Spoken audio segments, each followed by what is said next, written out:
Hello friends, welcome आप सभी का यूट्यूब की ऑनलाइन क्लासेस में। डियर फ्रेंड्स, लास्ट क्लास में अपन स्टडी कर रहे थे फिजिकल वर्ल्ड। 11th क्लास का ये टॉपिक है, फर्स्ट चैप्टर फिजिकल वर्ल्ड। और लास्ट क्लास में हमने डिस्कस किया था स्कोप ऑफ फिजिक्स, क्या क्या डोमेन्स इसके होते हैं।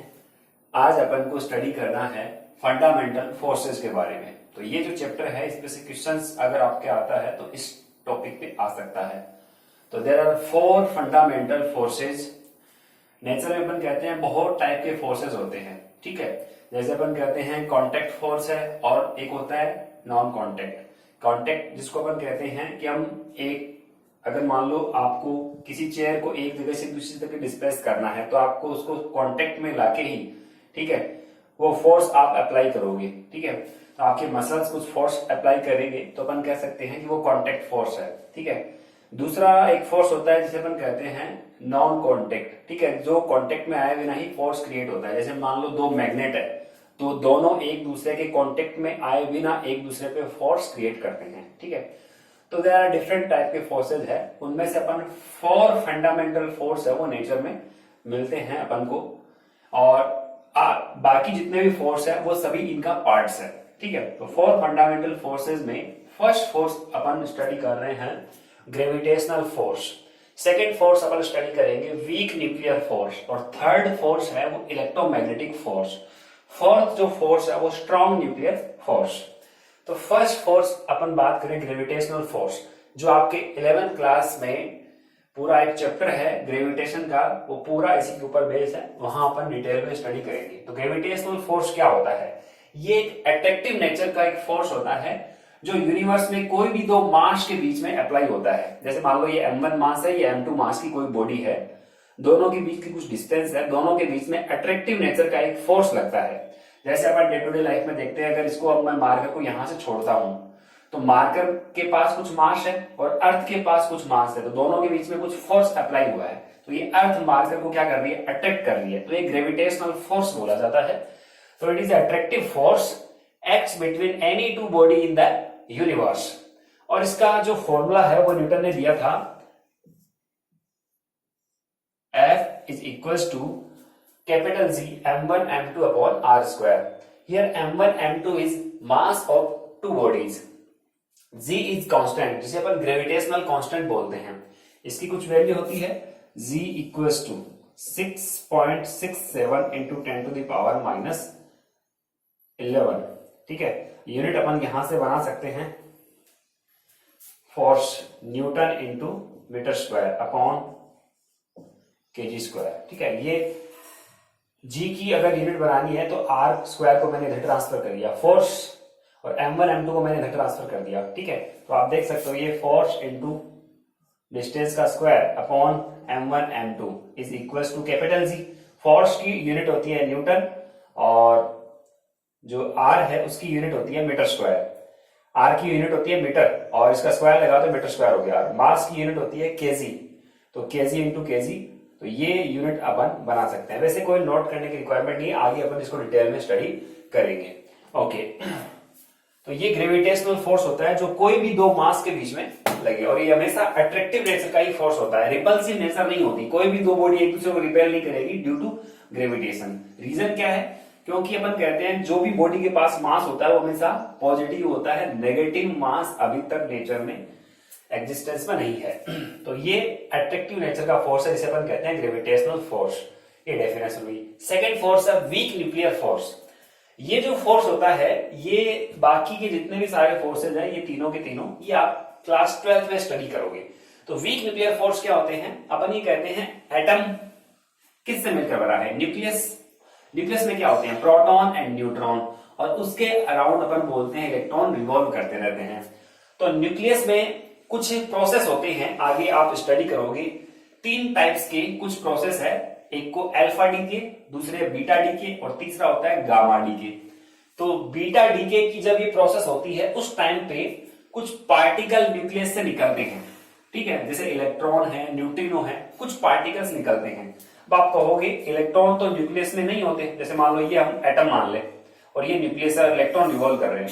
और न्यूक्लियस में क्या होते हैं? Proton and neutron. लेकिन एक स्पेशल प्रोसेस होती है, उस प्रोसेस के दौरान इलेक्ट्रॉन और न्यूट्रिनो या फिर एंटी न्यूट्रिनो पार्टिकल है वो यहाँ इस न्यूक्लियस से बाहर निकलते हैं। ठीक है, तो इस प्रोसेस के दौरान अपन बोलते हैं जो पार्टिकल होते हैं, न्यूट्रिनो है या फिर इलेक्ट्रॉन है, उनके बीच में जो फोर्स लगता है उसे अपन कहते हैं वीक न्यूक्लियर फोर्स।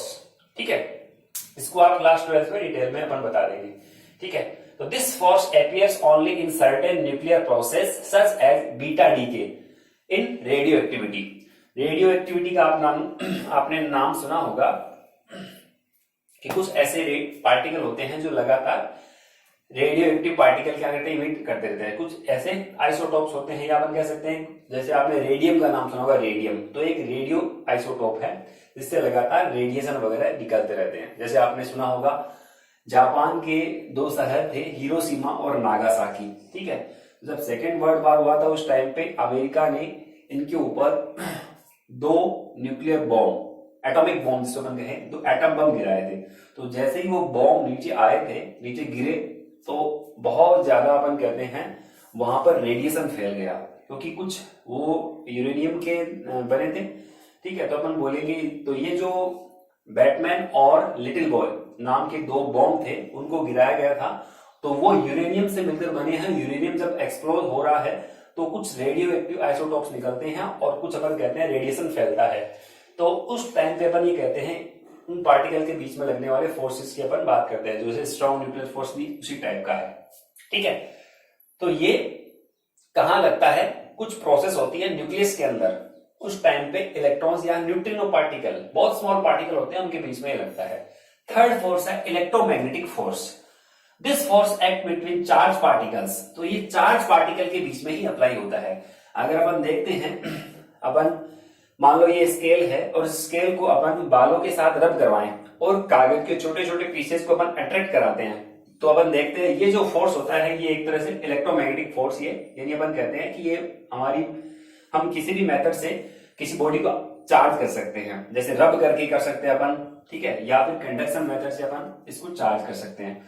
तो अगर कोई भी 2 चार्ज पार्टिकल है तो उनके बीच में अट्रैक्टिव या फिर रिपल्सिव नेचर का फोर्स अप्लाई होता है। अगर दोनों के दोनों पॉजिटिव है तो रिपल्सिव नेचर होगी फोर्स की, और अगर दोनों के दोनों नेगेटिव हैं तो भी रिपल्सिव होगी। लेकिन एक अगर पॉजिटिव है और दूसरा नेगेटिव है तो दोनों के बीच में अट्रैक्शन होगा। ठीक है, तो पॉजिटिव और नेगेटिव में प्यार और पॉजिटिव पॉजिटिव में क्या होगी, दुश्मनी रहेगी, ऐसे मान सकते हैं अपन। तो पॉजिटिव और नेगेटिव 2 टाइप के आप जानते हैं ये चार्ज होते हैं। आगे ये भी आप 12th क्लास में स्टडी करोगे। नेचर इसका क्या रहेगा, तो नेचर अपन बोलते हैं अट्रैक्टिव और रिपल्सिव। देखो ग्रेविटेशनल फोर्स का नेचर ओनली और ओनली क्या होता है, अट्रैक्टिव, और इसका दोनों ही है, रिपल्सिव और अट्रैक्टिव। फिर इसके बाद में एग्जांपल अगर हम देखें तो कुछ ऐसे फोर्सेज हैं जो एक टाइप के इलेक्ट्रोमैग्नेटिक फोर्स है, जैसे टेंशन का फोर्स। टेंशन फोर्स अगर मान लो हमने किसी एक रस्सी से हमने, जैसे अपन कुएं से पानी निकालते हैं, ठीक है, तो आप रस्सी को बांधे हुए हो तो वो बाल्टी जब पानी ऊपर आ रही है तो रस्सी में कुछ टेंशन होता है। ठीक है, तो वो अपन कह सकते हैं कि टेंशन फोर्स लगता है। फ्रिक्शन, अपन किसी भी अपन देखते हैं फ्लोर के ऊपर कोई भी बॉक्स को अगर अपन एक जगह से दूसरी जगह तक डिस्प्लेस करते हैं तो अपन ये कहते हैं कॉन्टैक्ट फोर्स, यानी फ्रिक्शन का फोर्स लगता है। या फिर अपन देखते हैं गाड़ी वगैरह में अपन जा रहे हैं, जैसे ही ब्रेक लगाते हैं तो अगर स्मूथ सरफेस होगी तो ब्रेक आसानी से नहीं लगते, लेकिन अगर मान लो रफ सरफेस है तो आसानी से ब्रेक लग जाते हैं। तो फ्रिक्शन का फोर्स रेस्पॉन्सिबल है उसके लिए। नॉर्मल फोर्स अपन ये कहते हैं, जैसे मान लो अपन ये कहें कि ये एक नोटबुक मेरे हाथ में है, ठीक है, अब इस नोटबुक पर नीचे की तरफ कौन सा फोर्स लग रहा है, ग्रेविटेशनल फोर्स। लेकिन ये normal action force, action reaction force के अकॉर्डिंग अपन बोलते हैं कि इक्वल एंड अपोजिट, ऊपर की साइड में एक नॉर्मल फोर्स लग रहा है। ठीक है, तो ये नॉर्मल का मीन्स है जस्ट परपेंडिकुलर, यहाँ पे इस टाइप से ही। ठीक है, तो इस सरफेस के जस्ट परपेंडिकुलर नॉर्मल फोर्स है वो क्रिएट होता है, वो भी एक टाइप का इलेक्ट्रोमैग्नेटिक फोर्स ही है। तो ये कॉन्टैक्ट फोर्स में ही आता है। स्प्रिंग फोर्स अपन कहते हैं, अगर अपन किसी स्प्रिंग को क्या कर रहे हैं, इसको एक्सपांड करें या फिर इसमें कुछ कॉन्ट्रैक्शन लाएं तो आप देखोगे कुछ फोर्स क्रिएट होता है। अगर आप स्प्रिंग को दबाते हो तो उसमें एनर्जी स्टोर होती है, फिर छोड़ोगे वैसे ही तुरंत वापस से हो, तो अपन कहते हैं इसमें स्प्रिंग फोर्स, तो ये भी एक टाइप का इलेक्ट्रोमैग्नेटिक फोर्स ही है। तो ये टाइप्स है, अपन ये मान ले एग्जांपल है इलेक्ट्रोमैग्नेटिक फोर्स के। फोर्थ नंबर पे फोर्स आता है स्ट्रॉन्ग न्यूक्लियर फोर्स। नेचर में अगर आपसे पूछे सबसे स्ट्रॉन्गेस्ट फोर्स कौन सा है, तो स्ट्रॉन्ग न्यूक्लियर फोर्स, ठीक है। तो this force act between nucleons. ये न्यूक्लियॉन्स क्या होते हैं, एटम होता है, एटम में न्यूक्लियस होता है और न्यूक्लियस के अंदर होते हैं प्रोटॉन एंड न्यूट्रॉन, जिन दोनों को कंबाइंड रूप से बोला जाता है न्यूक्लियॉन्स। तो ये न्यूक्लियॉन्स के बीच में अप्लाई होता है, ठीक है। और न्यूक्लियस होते कहां है, न्यूक्लियस के अंदर, और न्यूक्लियस कहां होता है, एटम के अंदर, ठीक है। तो this force act between nucleons. तो प्रोटॉन प्रोटॉन के बीच में लग सकता है, न्यूट्रॉन न्यूट्रॉन के बीच में लग सकता है, या फिर प्रोटॉन और न्यूट्रॉन के बीच में ये फोर्स अप्लाई होता है। तो ये तीनों के लिए अपन बोलते हैं पीपी, एनएन और एनपी। पीपी का मीन हो गया प्रोटॉन प्रोटॉन, एनपी का मतलब हो गया न्यूट्रॉन प्रोटॉन, और न्यूट्रॉन न्यूट्रॉन का मतलब ये दोनों के बीच में ये फोर्स अप्लाई होता है, ठीक है। अब ये तो अट्रैक्टिव, जनरली अपन कहते हैं अट्रैक्टिव नेचर होती है, लेकिन अभी आप 12th क्लास में स्टडी करोगे कुछ एक लिमिट जाके फिर ये रिपल्सिव फोर्स लगने लगता है, ठीक है। लेकिन जनरली इसकी नेचर अपन क्या मानते हैं, अट्रैक्टिव।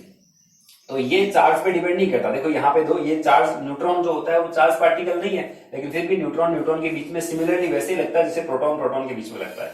तो ये एक स्ट्रॉन्गेस्ट फोर्स होता है। स्ट्रॉन्गेस्ट कैसे है वो भी अपन देखेंगे 12th क्लास में, कि इतना छोटा सा हमारा न्यूक्लियस है, 10⁻⁻15 मीटर अपन कहते हैं इसका साइज है, और उसके बीच में प्रोटॉन और प्रोटॉन, प्लस प्लस में तो रिपल्सन होना चाहिए, फिर भी दोनों एक पास में बैठे हुए हैं। देखो मानो ये एटम है, ये न्यूक्लियस है, और यहाँ प्रोटॉन प्रोटॉन बैठे हुए हैं, तो प्रोटॉन प्रोटॉन में तो रिपल्सन होना चाहिए, फिर भी दोनों देखो कितना पास बैठे हुए। इसका मतलब यहाँ पर एक स्ट्रॉन्गेस्ट फोर्स नेचर में मौजूद है, जिसे अपन कहते हैं स्ट्रॉन्ग न्यूक्लियर फोर्स।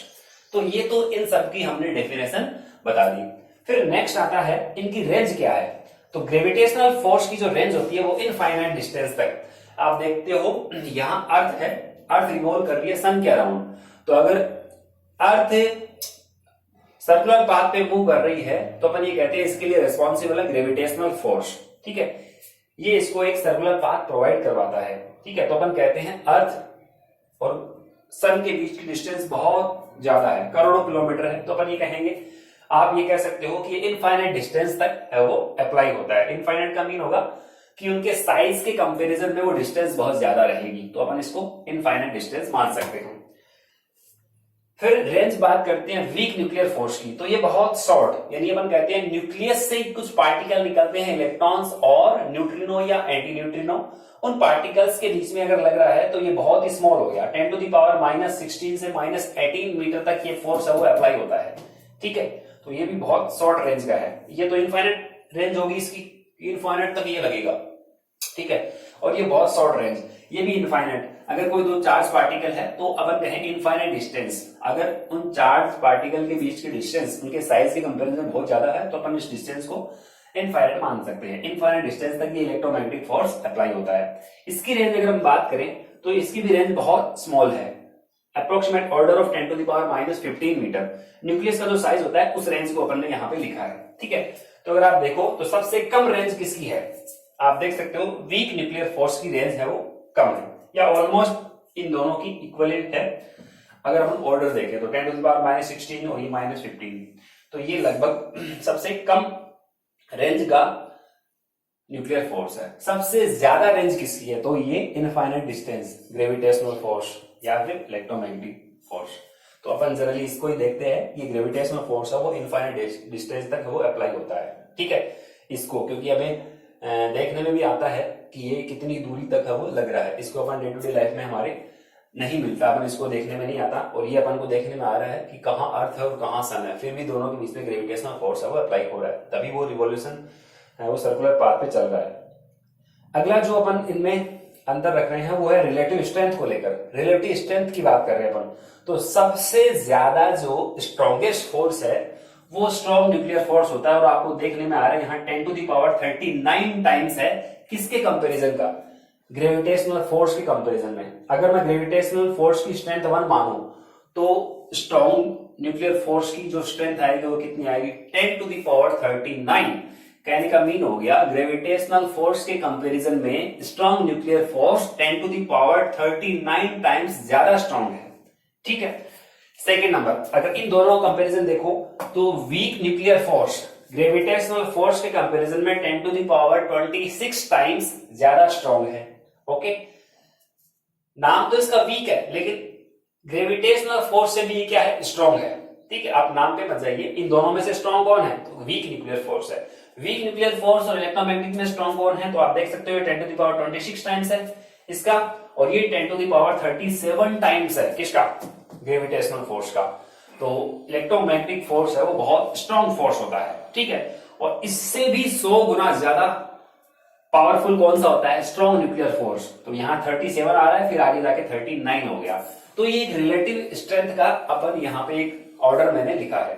ठीक है, अब आप देख सकते हो कि ग्रेविटेशनल फोर्स से इलेक्ट्रोमैग्नेटिक फोर्स है वो देखो क्या है, बहुत ज्यादा है। ठीक है, और वो कितना है, 10 टू द पावर 39 टाइम्स ज्यादा है। तो अपन ये कहते हैं हमें ग्रेविटेशनल फोर्स तो नेचर में दिखता है लेकिन इलेक्ट्रोमैग्नेटिक फोर्स अपन को नेचर में नहीं दिखता। उसका रीजन क्या है, स्ट्रॉन्ग कौन है इन दोनों में से, डेफिनेटली इलेक्ट्रोमैग्नेटिक फोर्स और स्ट्रॉन्ग है, लेकिन ये नेचर में हमें देखने को मिलता है। उसका रीजन ये है कि नेचर में अपन जितनी सारी बॉडी देखते हैं, अर्थ वगैरह है या फिर जितनी भी सारी बॉडी है, वो सब की सब न्यूट्रल है।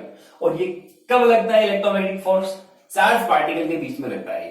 तो न्यूट्रल होने के कारण, न्यूट्रल का मीन्स नो चार्ज, जितने पॉजिटिव उतने नेगेटिव। तो जब चार्ज ही नहीं होगा, अगर मान लो ये बॉडी न्यूट्रल है, ये बॉडी न्यूट्रल है, तो क्या इन दोनों के बीच में इलेक्ट्रोमैग्नेटिक यानी अट्रैक्टिव और रिपल्सिव फोर्स लगेगा क्या, आंसर है नहीं लगेगा। क्यों नहीं लगेगा, क्योंकि ये तो लगता ही चार्ज पार्टिकल के बीच में है। तो यहाँ पे अपन को डे टू डे लाइफ में इलेक्ट्रोमैग्नेटिक फोर्स है वो देखने में नहीं आता। जबकि ग्रेविटेशनल फोर्स देखो, ये मारकर नीचे जा रहा है, हमें दिख रहा है ग्रेविटेशनल फोर्स के कारण नीचे जा रहा है।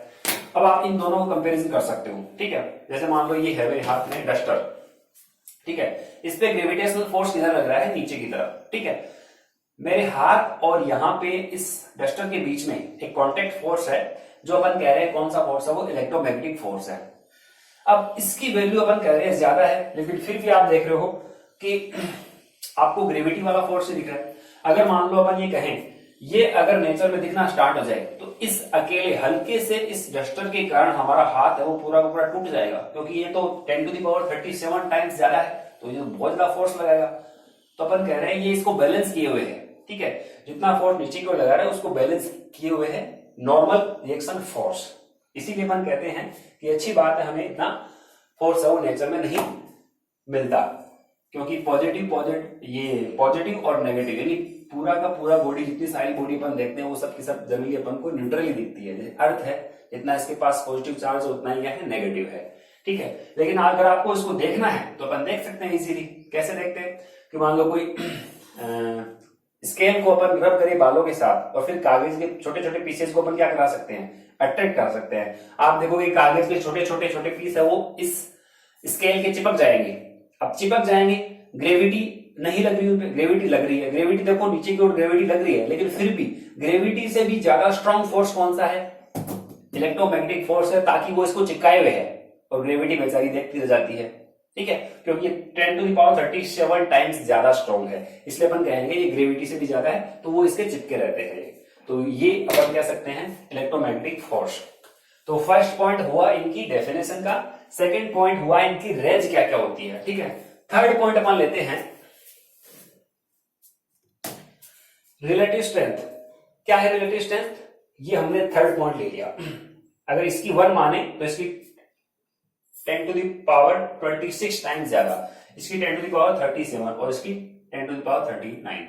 क्वेश्चन किस टाइप से आएगा, which is the most strongest force in the nature. तो सबसे मोस्ट स्ट्रॉन्गेस्ट फोर्स कौन सा बोला जाता है, स्ट्रॉन्ग न्यूक्लियर फोर्स।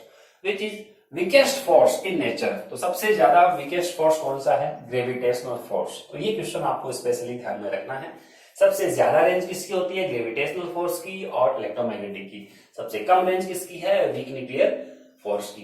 तो डियर स्टूडेंट्स, आप इस टेबल को नोट कर सकते हो, तो इसको नोट कर लीजिए।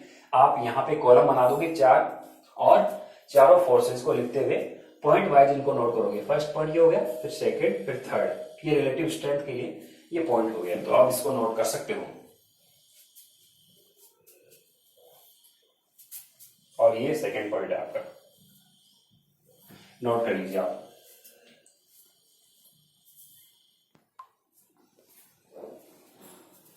ओके, नेक्स्ट टॉपिक है हमारा लॉ ऑफ कंजर्वेशन।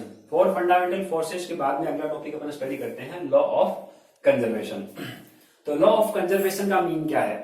अपन कहते हैं नेचर में कुछ लॉ है जो क्वांटिटी, फिजिकल क्वांटिटी क्या रहती है, कंजर्व रहती है। कंजर्व रहने का मीन है कि अगर एफ एक्सटर्नल, अगर अपन कहें किसी भी सिस्टम की बात करें और उस पर एक्सटर्नल फोर्स अपन कह रहे हैं जीरो है, जैसे कोई आइसोलेटेड सिस्टम है, आइसोलेटेड सिस्टम का मतलब हो गया कि उस पर नेट फोर्स यानी एक्सटर्नल फोर्स है वो कितना हो, जीरो। तो उस सिस्टम के लिए कुछ क्वांटिटीज है वो क्या रहती है, कंजर्व रहती है। जैसे क्वांटिटीज कौन कौन सी है? Charge, angular momentum, linear momentum, energy etcetera. When external force is zero on any system, then momentum is linear momentum की बात हो रही है, energy, angular momentum, charge of system are conserved। ये क्या रहेगा, कंजर्व रहेगा। तो अपन कहते हैं नेचर में अपन बहुत सारे अपन कंजर्वेशन देखते हैं, जिसमें से 4 अपन देखते हैं मेन, कि law of conservation of linear momentum, किसी भी आइसोलेटेड सिस्टम का लीनियर मोमेंटम है वो क्या रहेगा, कंजर्व रहेगा।